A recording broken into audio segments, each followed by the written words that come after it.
In a footballing sense, there's so many things you do when no one's around and watching that have a big impact on your performance. When you're at home and your diet, or what you drink, or what time you go to bed, or whether you choose to get up off the couch and have a stretch when you're watching telly when you've been sitting down for half an hour. All these tiny little things in your life end up having a big impact on how you perform. And even if your diet's crap and it doesn't show up with your skin folds, or even if it looks like you can get away with things, the big cost really is that you've cut corners. And that really shows itself in really high pressure situations. So I was really lucky to have played in 2 grand finals, which in a sporting sense, in a footballing sense, that's as high pressure as you get. And it's a really nice feeling knowing that you couldn't have done any more in your preparation. And if you genuinely believe that there's nobody else out on the field that has trained harder, or has eaten better, or has dotted all those I's and crossed all those T's than you, it gives you a huge amount of comfort in a high stress environment.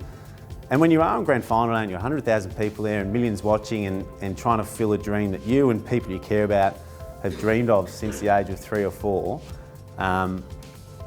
having something there that you can really hold on to, that's real to you, is hugely valuable.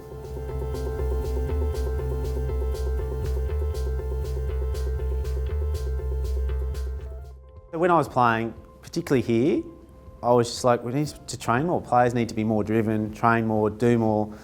And in reality, what you'd be better suited to, there's some people who are, like, disagreeableness is linked to competitiveness, and you get people with those sort of personality types. They're your ones that you're pushing to you just need to be the cultural heroes for how much you train. But it's no use having someone who's really high in relationships and just trying to get them obsessively driven about doing the same thing over and over again, because they'll just feel like a flop because they can never drive themselves that same level as this group that are obsessive by nature. So then the pressure's on those guys to be organising the poker nights, or organising their dinner, or including the partners, or doing these sorts of things. So everyone's going to have their own superpower, but when I was standing here as a player, I sort of just imagined everyone had the same makeup as me, and everyone needs to be training more and doing more and sacrificing more. And we certainly still needed that, but it's just no use trying to turn people that aren't wired that way into that type of person.